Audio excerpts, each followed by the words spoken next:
Good morning, everyone. Welcome to the morning session, day 15 of 28 days to a new consciousness. And of course, we begin right now. Hosted here live on the Awaken the World page. Good morning, good morning, good morning. So, we had talked yesterday about loving ourselves, and of course, it was Valentine's Day. And I want to say a beautiful good morning to Terry and Kim this morning. Good morning, good morning. Yay, we survived Valentine's Day. And, we woke up this morning to, it's been snowing all night, and I guess it snowed about that much. About 10, 12 centimeters or so, 5 inches. And it's still snowing like mad. So, looks like a snow day today. So just a commercial. I'm the commercial.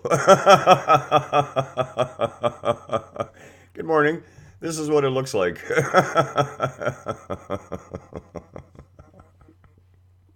Yeah, there's nothing funnier than looking at yourself in a video feed first thing in the morning, I tell you.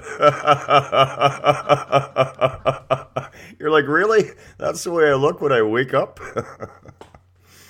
Yeah, it was actually a busy day yesterday. I had quite a bit to do, including going to the Deep Creek General Store, where I spend 4 hours on a Thursday afternoon. But it is so wonderful to help people out, and Kelly's got some new piano students through this as well, and it's been fantastic. It really is. And this is how life truly works, and as we talked about yesterday, the love you wish for is always there within you. It really is. If you haven't seen last night's meditation, the Valentine's Day meditation, go ahead and do it. It was fantastic. It blew me away. The raw vibrations of pure love were way too much for me to take. It just overpowered me. It was wonderful.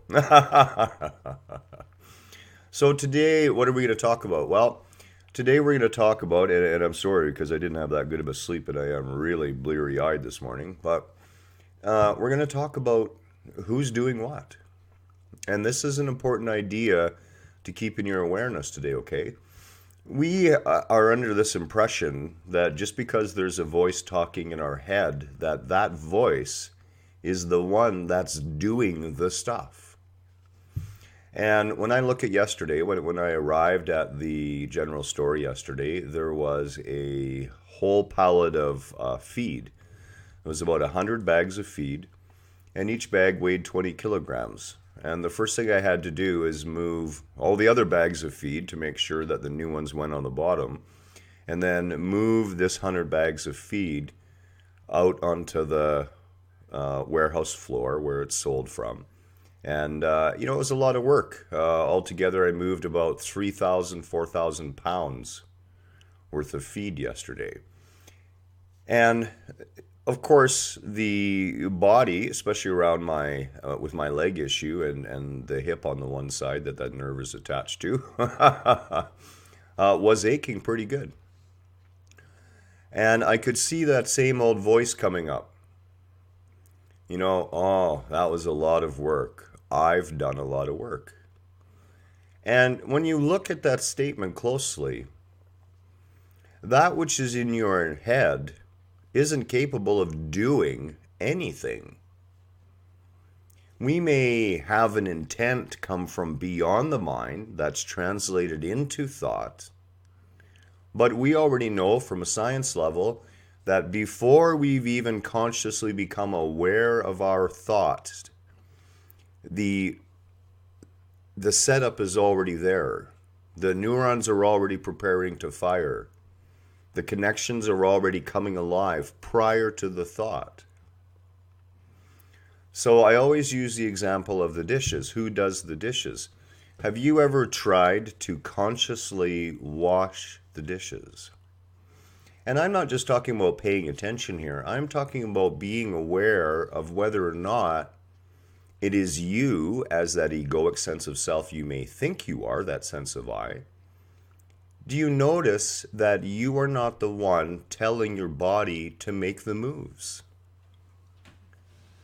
You can't possibly sit there and speak to your body from the state of your mind and translate everything to it that it needs to do to wash dishes. Indeed, the washing of the dishes occurs outside of you in the concept of an I identity, that voice in your head. In truth, the dishes wash themselves. Your intent coming before the thought sets in motion this wonderful program that simply washes the dishes. And in truth, when we talk about free will, as egoic beings, our free will is almost non-existent. As our higher self, our free will begins to grow. Because at our lower level of being, it is almost totally programmed and a function of nature. The things that you learned to do yesterday and the day before are things you're likely to repeat today and tomorrow. This is the way of the egoic physical development. It has value in that regard. It has kept us safe and allowed the body to grow and expand to make room for the expanding consciousness. Now, when we consider that closely, that doesn't mean that we are not capable of driving ourselves to take action. But what it means is in that infinite sea of consciousness's love for us, it is truly God itself that takes all the pain. God itself that holds our suffering. God itself that looks one last time into someone else's eyes before they pass away. Our limited egoic sense of self is part of the dream, and it is a valuable part of the dream, and never to be lost or forgotten, mainly brought back under good behavior. That egoic sense of self has been running rampant for a long time, thinking that it's the one doing everything. And indeed, there is a higher being within you, speaking through you. And that connection, that tunnel from consciousness to egoic awareness, to thought awareness, is a tunnel that sometimes has bumps and other interesting things in it that kind of twist the signal a little bit. It doesn't echo through as if a deep well as clearly as we would like. There's too many protrusions in the way, too many pitfalls along that road. So what happens is we take our higher intent and we end up having it twisted through our egoic sense of self and all the experience, and out comes into the world the result of that. But we are not the ones who do it. This does not preclude responsibility in any way. It simply means your journey here is far easier than you would imagine. That we tend to make far too much of those thought processes. So for today, keep in your mind, who is the doer? Ask yourself this when you catch yourself and come back to the present moment. Ask yourself, who has been living your life while you've been unaware? Much love to you this morning. I hope you have a beautiful Friday morning. For us, it's definitely going to be a snow day. Today is sort of our Valentine's Day, so I plan to put some self-love in and definitely some love into Kelly as well. And always much love to all of you. And we will see you this evening, hopefully for a meditation. Maybe we'll think about it. And definitely for the evening session of day 15 of 28 Days to a New Consciousness.